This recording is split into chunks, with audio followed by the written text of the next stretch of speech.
Siyathokoza kakhulu emsakazi umuntu athathelele lithuba adlulisa okukhulu ukubonga nokujabula silapha namhlanje umkhandlu wasendumeni sise Ward 6 ngaphansi kaKhansela uShelembe ophinda abe ilunga leESCO endaweni yaseKwangisane kwathanda abantu ilapho namhlanje sithatha isinqumo sokuthi sizobungaza kule ndawo enkulukazi kangaka AFRC ilapho ke sikhona namhlanje sithatha isinqumo nje ngomkhandlu wasendumeni ukuthi akwesime ngokuye estadium akwesime ngokwenza ama programs angeke ashintshe impilo zabantu abasha kepha namhlanje sithatha isinqumo sokuthi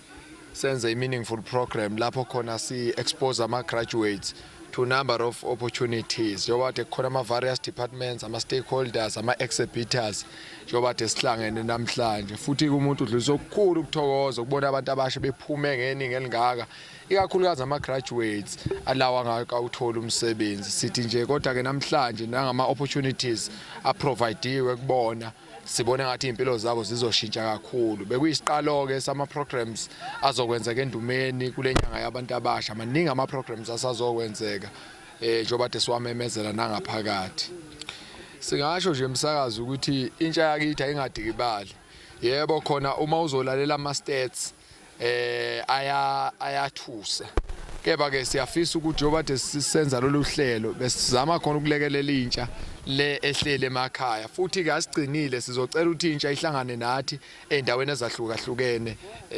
emphakathini njengoba sisazoqhubeka nama-programs. Siyathokoza msakazi cha ngicabanga ukuthi la ngaphakathi njengoba ushilo kuphakanyiswa amawadi ngokwahlukana amawadi namhlanje basihlangana endaweni enkulu besenzela khona lokho ukuthi sihlangane nabo abantu abasha la endaweni la khona abantu from Ward 1 to Ward 7 njengoba sazi amawadi ukuthi awu7 la endumeni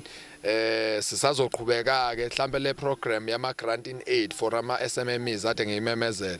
vele sizoyenzela kwenye indawo esingayimemezelanga ke la kuzobukakala inhlelo ukuthi zisithatha zisisaphi kodwa nje nalapho futhi sizokhipha futhi imoto zokuthutha zilanda abantu emawadini ahlukahlukene ngoba senza nalento yama cost containment measures. Siyathokoza msakazi cha abantu abasha bayazi ukuthi this is an annual event idande July akusinto entsha into eminyaka yonke so kungakuhle ukuthi abantu abasha bahlezi bagqugquzela ukuthi abayiposition beme kahle nalabo abahosomabhizinisi abasathuthuka nalabo abama street vendors abasilekelelayo ekusondezeni imikhiqizo ukuze abantu bethu becoshe lapha kuyasilekelela ukukhuphule nane GDP ye local yethu umnotho wakithi siyafisa futhi ukuthi impela sibagqugquzela ukuthi abaphuma abantu esibongile abaphuma abantu emaplazini abaphuma abantu emadolobheni abaphuma abantu emalokishini onke koGlen koWashbank sihlangane lapha eDandi horse racing ngo 3rd week of July kwidandi July. Siyathokoza msakazi sekuwumlando kithi lokho akusekho KwaZulu-Natal ngiyacabanga ukuthi i7th administration leholwa undunankulu wesifunda saZulu-Natal umhlonishwa u18 Ntuli wacacisa ngena omunye womthetho yokuqala ayishaya wayiphakamisa yaphasisa ukuthi ukreshiwe lo mthetho ukuthi abantu bakithi mayisedlula iminyaka yo35 engabe saqasheka senakho sekuwumlando ngiyakweshwama nje njengoba ukubuza msakazi akusekho KwaZulu-Natal wonke umuntu uyaqasha KwaZulu-Natal oqualifyayo nosesimeni sokuthi engasebenza. Siyabonga.